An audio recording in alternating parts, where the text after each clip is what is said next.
Thanks for tuning in for information on the March 12th bond issue for Bennington Public Schools. My name is Aaron Plaus. I'm the Superintendent of Schools. Presenting with me today will be Matt Blumenkamp, Assistant Superintendent of Operations for Bennington Public Schools.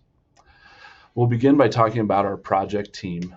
We have three different groups that are part of our project team. The first one is DLR Group. They have been the architect within the district for almost 40 years and have helped design almost all of the buildings within Bennington Public Schools. We're excited to continue to work with DLR Group as they've done great work for our district over the last 4 decades. Also joining us, but it will be new this year, will be D.A. Davidson as our bond underwriting firm. D.A. Davidson, the Building and Finance Committee of the board went through an extensive interview process with multiple firms and ultimately selected D.A. Davidson. They've been an amazing partner for us throughout the course of this bond issue proposal. They represent many of the metro districts as well, and we're looking forward to continuing to work with D.A. Davidson. And our final stakeholder project partner is Hausman Construction. Hausman Construction went through almost a 90-day process to become the construction manager at risk. They were awarded the project and have been really great partners to us throughout the development of this process as well. We're going to begin with providing the final information first. We didn't want to get through 30 slides just to find out that what the actual information was going to be, and so we are going to provide that on the front end. Kind of the Cliff Notes version of what is being proposed. The total bond issue will be $119 million. The total project cost will be $128.5 million, with $119 being paid from the bond issue, and then $9.5 being paid out of district reserve funds. The building would be open for the second high school in the 27-28 school year, and we're estimating the levy impact to be 4.9 cents. This would be an increase of 6.7 cents in the bond fund and a decrease of 1.8 cents within our QC Puff fund. All of these topics will be discussed in a lot more detail throughout the presentation, but we wanted to make sure that you understood the final facts first. Anytime that you have a project of this magnitude, we think it's probably best to begin with some project goals. And so I wanted to outline what those goals were. You're going to hear the theme of these goals throughout the presentation as to why decisions were made. The first one is fairness between buildings. Whether you go to one of our 5 Bennington elementary schools or one of our 2 middle schools, we want to make sure that all kids have the same opportunities in education and within their facilities. And so that was an ultimate goal of this proposal as well, to ensure that our kids, regardless if you're in Bennington High School or what would be the second high school, that our kids would have the same opportunities within their facility. The second one is to keep the levy impact as low as possible. We understand that as a school district that we are a higher levy school district, just based on the amount of growth that the district has seen, the equalization aid formula and how that works. We have a high levy within our district. And so as we were looking or creating this proposal, we wanted to make sure that we could keep that levy impact as low as possible. The third one is long-term sustainability of the building. And so it is really important to us that we put together a fiscally conservative proposal and one that was very responsible, but we also know that this building would be within our district for the next 50 to 100 years. And so we wanted to make sure that we have a high quality facility that's going to meet the needs of not only our current but future enrollment as well. Why is this project needed? I want to begin by talking about the district enrollment. As you can see, from 2014 to 2024, the district enrollment has over doubled from 1,922 students to 4,160 students. Along the way, many of those students that were added within the district were elementary age students, and so that's why we've seen such an increase of elementary buildings over the years. Those students are now filtering into the middle school, which is why we added Bennington Middle School or Bennington South Middle School a couple years ago, and now they're on their way into the high school. Bennington Public Schools is estimated to be about 5,000 students by 27-28. We've had demographers come out. We've had DLR Group do estimates. And it has all projected that the full build out of the district will probably be 12 to 14,000 students long into the future. But this proposal is about the high school. And so wanted to go over a few different options as far as what high school enrollment could look like.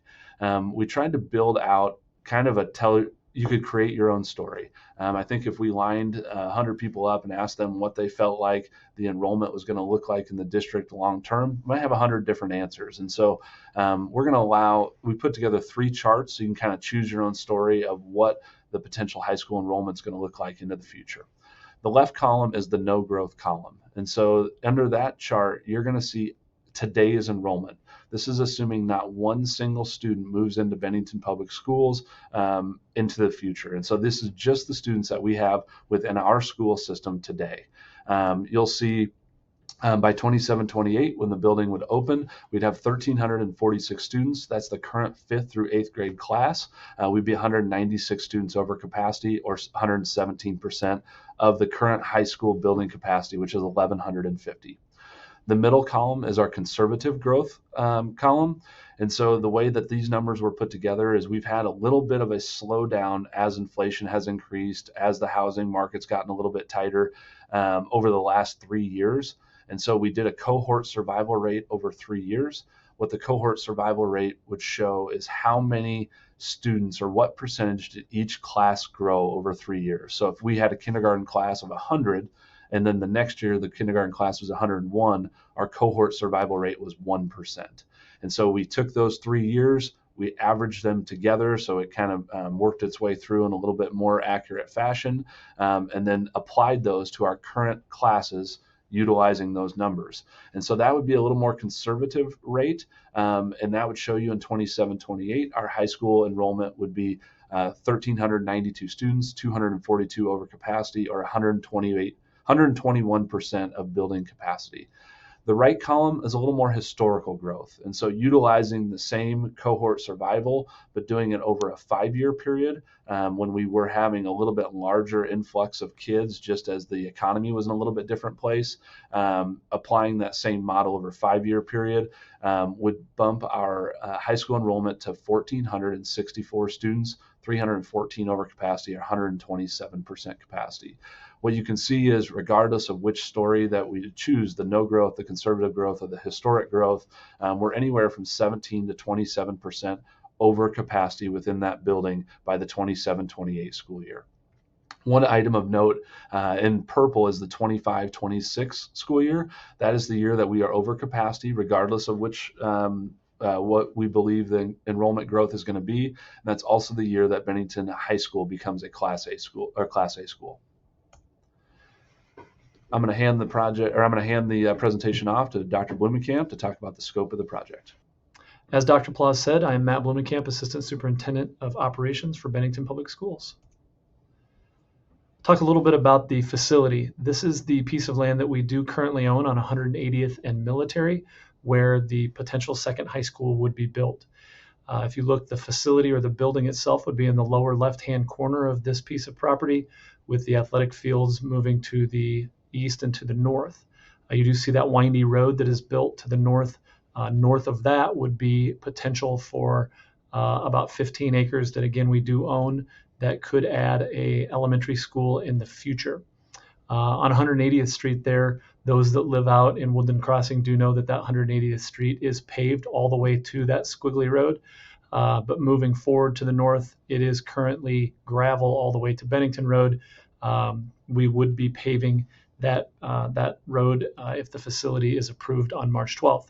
When you look at the building itself, you can see that there are competition gym and auxiliary gyms. There is an auditorium. There are 2 classroom wing additions with an academic spine. That's to the southern portion of the building. And in our next slides, I'll give you a little more detail about what that looks like. If you look where the football, soccer, and track field is located, that would be a turfed field with a track that goes around it. It would be seating for 1,000 people. It would be a lower level facility. So we would hold freshman football or JV soccer matches there.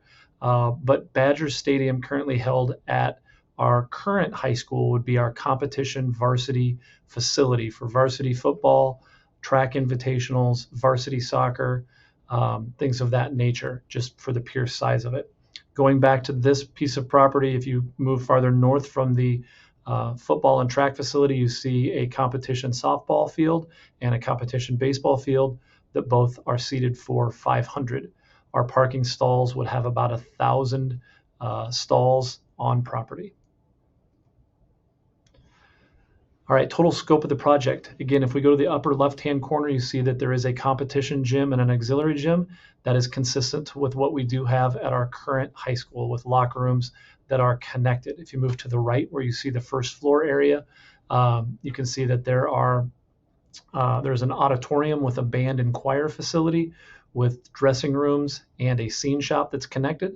There is a walking track that is around the competition and auxiliary gym, again, consistent with what we have at Bennington High School. We have a wrestling room and a weight room as well.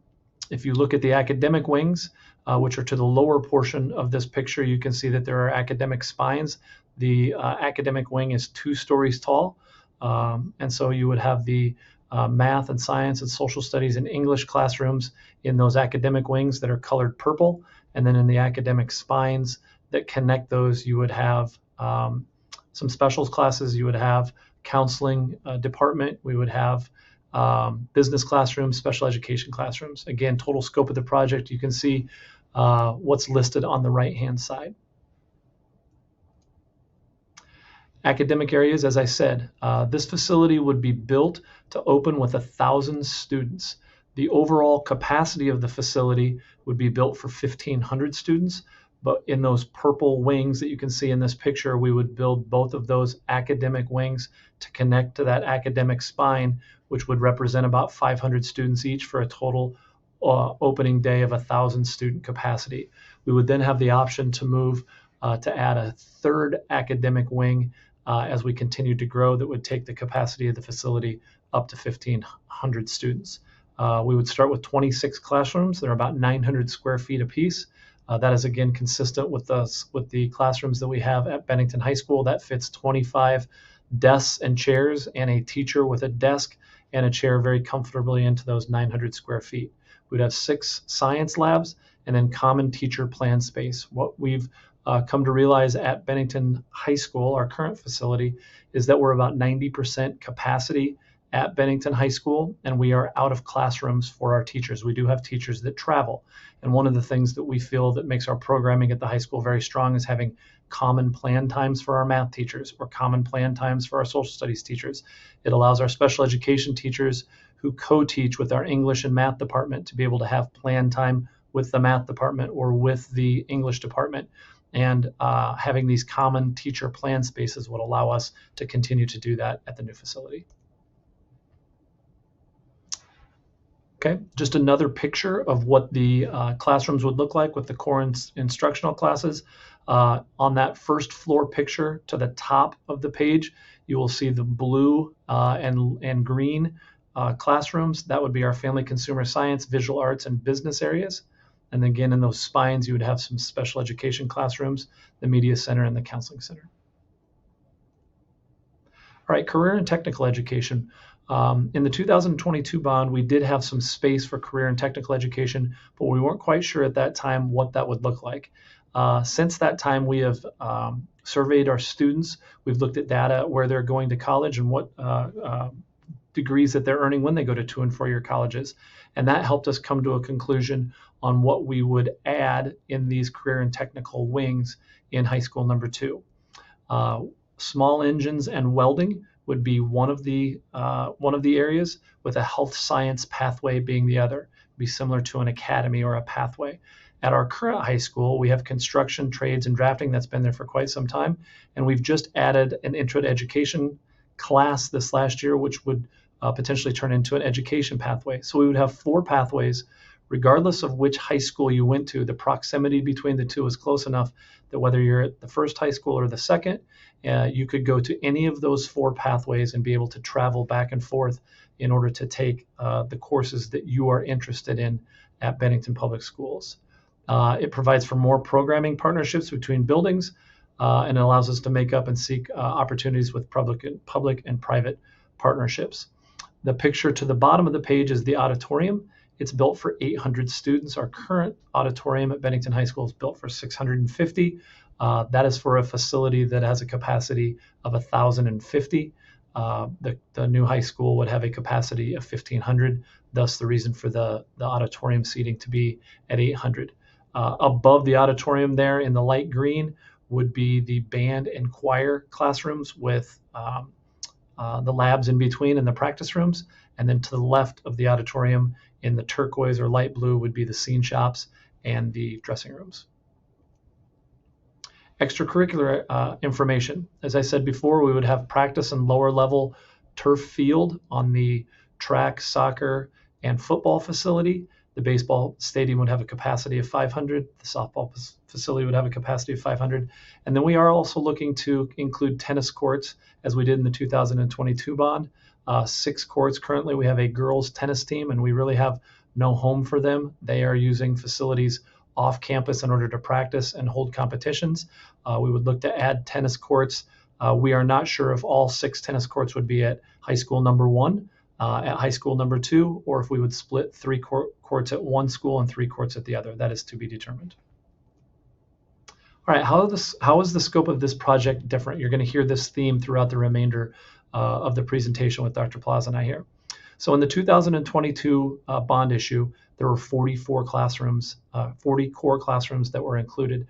We've reduced that down to 32 classrooms. We're able to reduce about 7,400 square feet, which does reduce the total cost of the facility. Commons areas such as administrative offices, storage corridors, so on and so forth, we reduced by about 11,800 square feet. Outbuildings. In the 2022 bond, we had a storage facility with restrooms at each of our fields, at the football field, soccer field, and both the softball and baseball facility. And in the 2024 bond, we're looking to consolidate those outbuildings to 1 or 2 facilities. This helps with square footage. It also helps us with electrical and plumbing. CTE rooms, I just talked to you about the difference of what that would look like. We had some undecided programming, and we've gone to some pretty clear programming plans. A natatorium is a fancy word for a pool.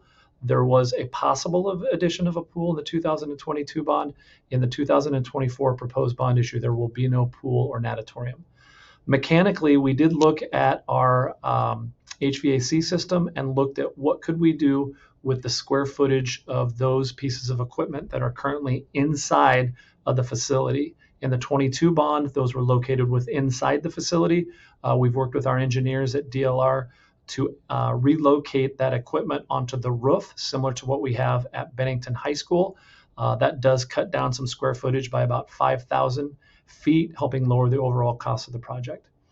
In the 2022 bond, the elementary site that I spoke of on the first slide was looking to be prepared or developed in that bond proposal, and we are not going to include that in the 2024 proposal. Stadium expansion, Badger Stadium, or the stadium at Bennington High School. This is one that we had a lot of discussion about. We had talked about looking into the second phase. We've already completed the first phase of expansion at that facility. Anybody that's been to a track invitational or a Friday night football game knows that it's pretty congested at that facility. So we've worked to expand concessions and restrooms. We've added space on the mezzanine on the home side. In phase 2, what would happen is we would add bleachers to that home side and potentially some bleachers to our visitor stadiums. That was included in the 2022 bond. In the proposed 2024, we've decided to exclude that and look at other forms of funding in order to look into that expansion. And then finally, security upgrades. We had included some security upgrades such as ballistic glass. It's glass that can't be shattered if there happened to be an outside intruder that was looking to get into our facility. We included that in the 22 bond. In 2024, we chose to take it out, and we're working on some grant writing and, again, additional or alternative sources of funds in order to look for those security upgrades. How is the project the same? We've continued to say that we are going to build for 1,000 students with the ability to expand to 1,500 students. Tennis courts I talked about with 6 courts, depending on whether they're at one site or the other or split between the two. The auditorium is going to continue to be 800 seats with dressing rooms and a scene shop. The parking lot has 1,000 stalls, and the athletic fields will be baseball, softball, and lower level football with soccer and track and the ability for our band to go onto that turf field. Whether the weather's good or the weather's bad, our band is able to go out and practice and have the same consistent opportunity as our students at Bennington High School. The construction timeline. So we will look to vote on March 12th. Once that vote has come in, it would take 7 months for platting and certification.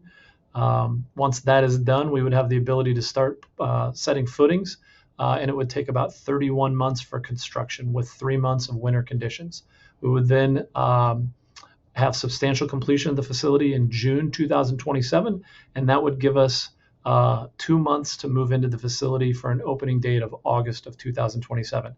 It's not like an elementary school where we can move in a couple of weeks. A high school takes some time in order to get moved into, and that would give us some latitude to do that over the summer of 2027 to be able to open in August of 2027.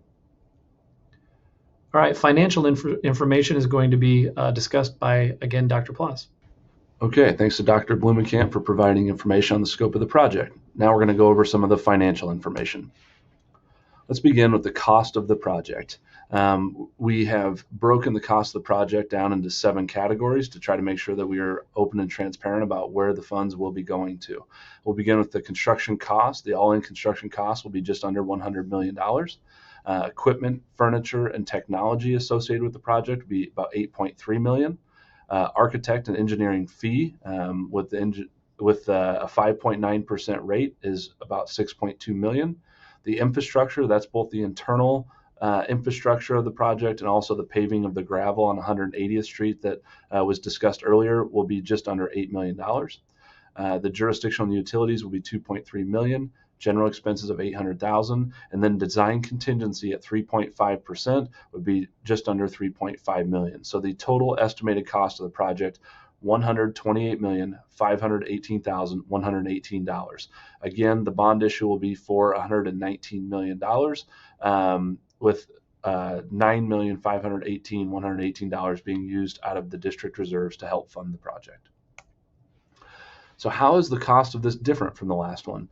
We'll begin with the cost per square foot. The cost per square foot in the 2022 bond issue was actually $414.57, and the current one is $394.37. We all know that cost per square foot in construction typically never goes down, but in this instance it did. The reason for that is if you look back in the 2022 bond issue, information that was being pulled in on what potential construction costs were going to look like was probably early in 2022. At that point, inflation was still increasing and they didn't know where it was going to end. We were still battling the labor and material shortages from the pandemic. And so there was a lot of unknown in what that could look like on the construction side. And so now that we are able to be a little bit more accurate, we did have Hausman Construction go out and get soft bids to make sure that we felt confident in the number, that both we could execute the project for what it is and also be more accurate in what we're providing to the public. And so we feel good that the $394.37 for the project is pretty accurate. That saved just over $1.5 million.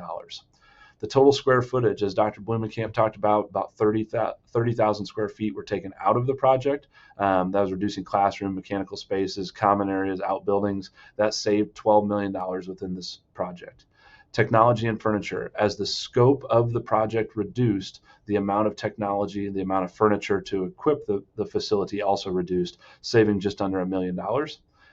Again, as the scope of the project decreased, the amount of fees that we would pay our architects and engineers went down about $1 million. The public infrastructure, we worked really hard to reduce our internal roadways, be more efficient with those, in addition to looking at different ways to do the utility construction, especially not adding any utilities for a potential elementary site. And so that saved $1 million. The jurisdictional and utility, the fees went up associated with this project. Obviously, that's the city of Omaha, Douglas County. That's outside our ability to control, and so we will pay $187,000 more in fees. General expenses decreased by $100,000. And then we were able to reduce the contingency from 5% to 3.5%. Again, this comes back to the uncertainty of the times in 2022 when it came to construction compared to where we are at now. And so we feel really confident that we'll be able to execute the project with a contingency of 3.5% compared to where it was 5% in 2022. All in, that reduces, as far as the construction side of the project, $22 million, which is just under 15% reduction. Bond issue information. This will be a voter-approved tax-exempt general obligation bonds lasting 22 years for a total of $119 million, as we've discussed. We've estimated the true interest cost on the 3 potential bond sales to equal the $119 million to be 4.424%. This would increase our bond levy 6.7 cents. Earlier, I had said that the total impact was 4.9 cents, and so let's dig into that a little deeper. So on the screen, you'll see our 2022-23 levy in the left column. The middle column is the current 23-24 levy, and then what would be proposed if this bond were to pass.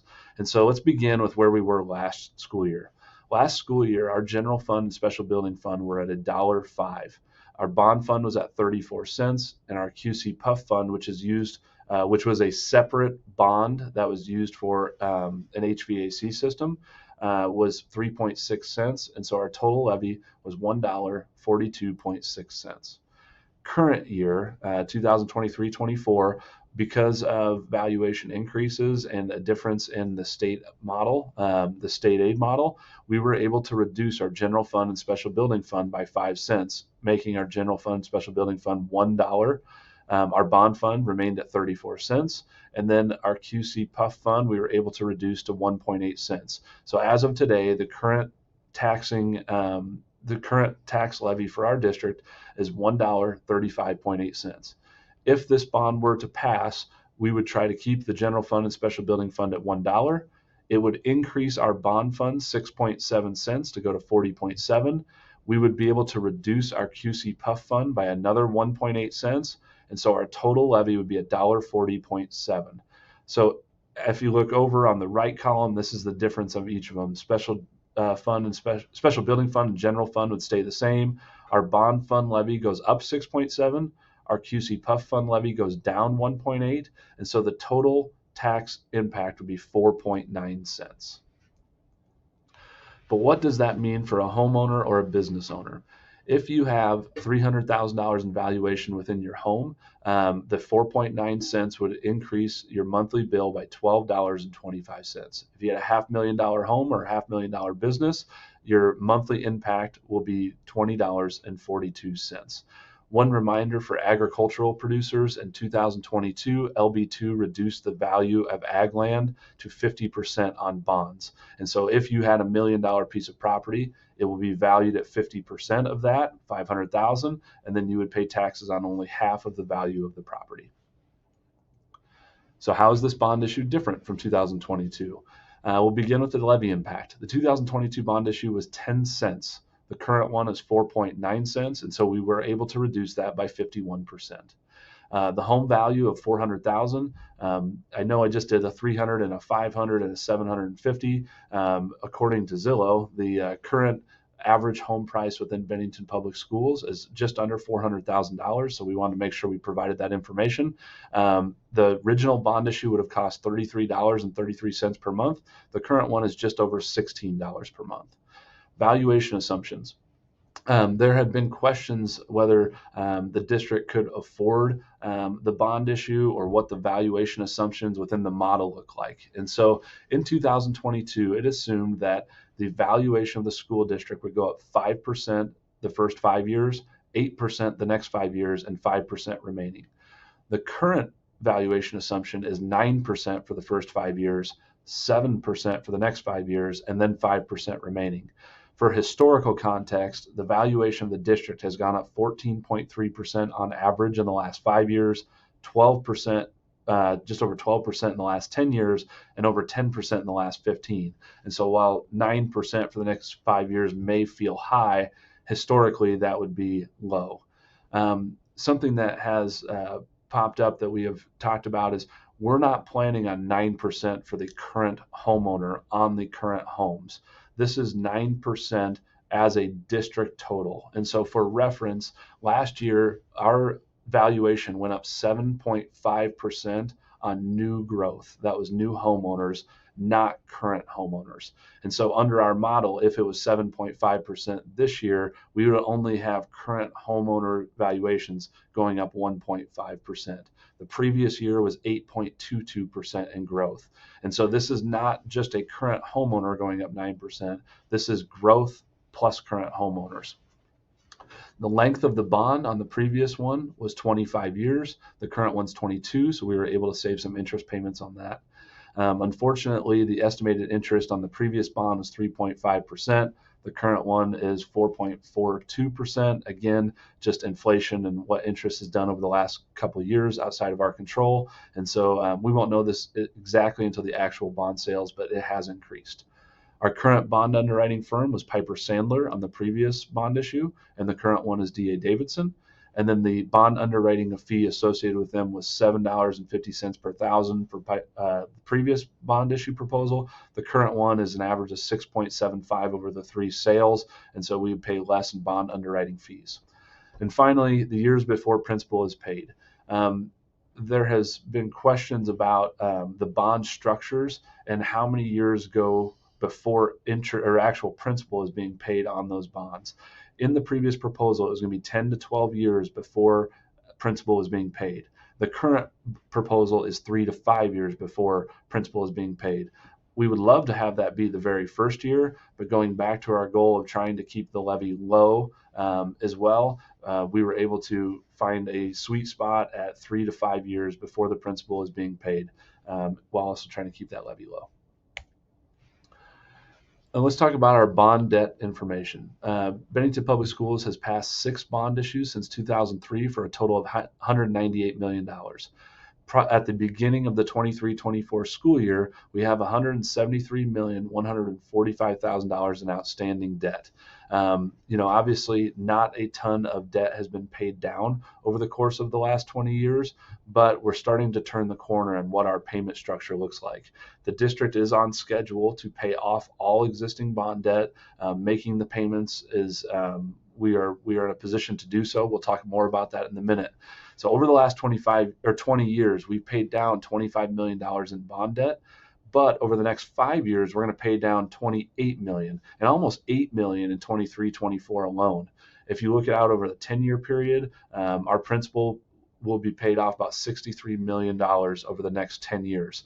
And so while there have been a lot of interest-only payments in previous years, we're starting to turn the corner in our schedules to make larger principal payments moving forward. Talking about the ability for us to pay off or make our bond payments. We just want to make sure that we can identify where we're at within our bond fund and what that looks like. And so we've put together 3 scenarios: an anticipated scenario, a worst case scenario, and a best case scenario. And so with our current bond models, we're assuming 9% valuation increase. That's growth plus current homes over the next 5 years, 7% over the 5 years after that, and then 5% the years following. If that model was 100% accurate, that would be the anticipated scenario. The lowest our bond fund reserve would be in the next 12 years is just over $5.8 million. And so utilizing those assumptions, actually by the 2034 school year, we would have over $16 million in reserves. And so if this model happened exactly as it is modeled out, the lowest our reserves would ever be is $5.8 million. And then by 2034, we'd have $16 million. And so now you can start to talk about lowering levies and or paying off more principal. The worst case scenario, let's assume the models are not true and we do not meet the 9%. The district is in a position that if we had a 6.88% increase every year for the next 10 years, we would still be able to make our payments. For historical context, over the last 9 years, the lowest the valuation increase has been 7.22%. And so if we had the worst valuation increase in the last 9 years and we did it for 10 consecutive years, we would still have a little bit within our bond fund out of reserves to make those payments. The best case scenario, obviously the assumptions would be low. Let's say valuation growth within the district is faster than the 9%. That's when our reserves would grow beyond the 5.8 million, and we could look at either lowering the levy or paying off principal faster. Plan B. We're at a position probably as a district that we need to begin looking at what this could look like if the bond does not pass. Obviously, 27, 28 is the fastest that the building could be opened, and under no growth, just 5th through 8th grade students becoming freshmen through seniors, we are 17% over capacity, and so we would need to begin planning for Plan B upon the failure almost immediately. And so what happens if this does not pass? We would add modulars to the north side of the Bennington High School parking lot. Obviously, parking has been an issue within Bennington High School. And so if we're putting modulars within the parking lot, we're going to have to add parking stalls. And so we would pave the north practice field for the parking. And while this might solve some of our problems, you could move a math course or an English course out to a modular. It does not solve all of our problems. We have several common areas that are built for 1,150 students. Our lunch, we still just have 2 gyms to operate within PE courses. Our FCS, or formerly home ec, that has a kitchen lab. Our CTE courses, such as woods and drafting, they have specialty areas. And our science lab, we are not able to put those in modulars. We're not able to grow them. They're only equipped for 1,150 students, where if no growth, we would still have 1,400 students. And so we still have to figure out what that could look like. There have also been questions of why we can maybe just move, or we can't maybe just move the 9th grade over to the middle schools to try to ease some of the congestion. We've modeled that out, and using a conservative growth model, if we put the 6th through 9th graders in our 2 middle schools that have a capacity of 1,500, in 27, 28, we'd be over capacity by 169 students. By 28, 29, we'd be over capacity by 257 students. And so while it might feel like that is an option, we're just taking our capacity issue and shifting it from the high school down into 2 middle schools. In addition to that, we would no longer be able to offer our middle school programming that keeps kids in groups to ensure that they're in a developmentally appropriate area. We would have to adjust both of our middle school boundaries to try to make this work. We would have to lose all of our elective opportunities for middle school students to accommodate the 9th graders, in addition to other issues such as having different bell structures and what that looked like to try to have the freshmen be a part of the band when they're in a different school building. Other potential issues of using modulars, overcrowding of classrooms. We understand that those can ease some of the concerns within our general education core classes. There are others that is not going to work, and so we anticipate overcrowding within our classrooms. We will have to cut our elective courses to make room for more core classes, and those that we don't cut, we're going to have to limit the number of students that can take those elective courses because we will not have the space to accommodate the way that we do now. In addition, we have some safety and security of students and teachers within modulars. Bennington Public Schools will do the absolute best that they could to make sure that the modulars are safe. We're talking about locking the doors of the modulars. We make sure that there are cameras out there. But at the end of the day, every 45 minutes, we're going to have to unlock the buildings. Students will have to go between the modulars and the school building, which does create some safety and security issues. Another point that we wanted to bring up that modulars would not solve is the reduction of opportunities for our sports and activity teams. Because of our numbers growing, we have less students that are able to participate in our teams and our activities. And so if you look at 2017, when the building was about 700 students at the high school, we had an 82% participation rate. In 2023, last year, we had a 68% participation rate. Most of that was just due to the fact that we have more students going out for teams and activities. They're unable to secure spots. They're unable to maybe potentially being cut depending on which team they're in. And so we have lower participation rates. If we continue down the path of becoming one Class A building, we're estimating the participation rate in 27 would be about 57%. If we were splitting into Bennington High School and High School number 2, we estimate the participation rate would go up to about 78%. And then finally, teacher retention and recruitment. This is an area that is incredibly important to us and has been top of mind. If we looked at modulars, we would anticipate that our teacher retention will be, we're going to probably lose some teachers to different districts. In addition, it's going to be a little bit harder for us to recruit teachers in to replace them. For information on that, in 2009 compared to 2019, the number of teachers that are coming out of the teachers colleges in Nebraska is at 48%. And so the number of teachers available is at half of what it was in 2009.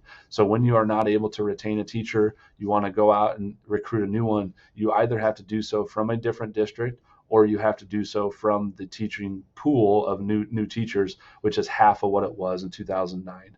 And so this is a really important topic for us, and we know that modulars are going to make it harder for us to retain and recruit teachers. Here's a sketch of where the modular locations would be. We found a way through the help of DLR to put 5 modulars just to the north of the high school, where we don't feel like those will impact the already tight parking situation. But modulars 6 through 10 will be in the north lot, which will impact and take away all of those parking stalls.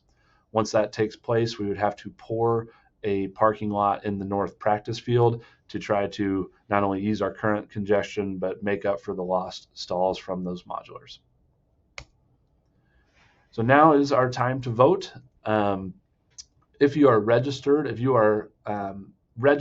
will receive a ballot in the mail. You'll just make sure you need to fill out that ballot and sign it and then send that in. If you have moved or you are new to the district, you must register prior to, if you want to do it online, you have to do it by February 23rd. If you missed the February 23rd deadline, but you'd still like to register to vote, you'd have to do that in person at the Douglas County Election Commissioner's office, and you must do that by March 1st in order to be eligible. Once you have received the ballot, you will put the ballot in the provided envelope by Douglas County. You must sign the back of the envelope. If you do not sign the line on the bottom right corner of the envelope, then they will not count your ballot. So you must sign that. You then either need to put a stamp on the envelope and mail it through the post office. We suggest having that done by March 6th just to ensure that it's in their office on time. If it is after March 6th, you can drop the envelope off at any of the drop boxes, and we have listed the 4 that are closest to Bennington for you on the screen. March 12th at 5 p.m. is the last day to drop off your ballot, and that is the deadline. If you tried to drop a ballot off at 5:01 on March 12th, they will not count it. They have to have it in their office or in a drop box by 5 p.m. on March 12th. So we'll come back and to the summary. The overall bond issue is a request for $119 million. The total project cost is just over $128.5 million. The building would be open in the 27-28 school year, and the estimated levy impact is 4.9 cents. Thank you very much for tuning in. Please don't hesitate to reach out to the district office if you have any questions.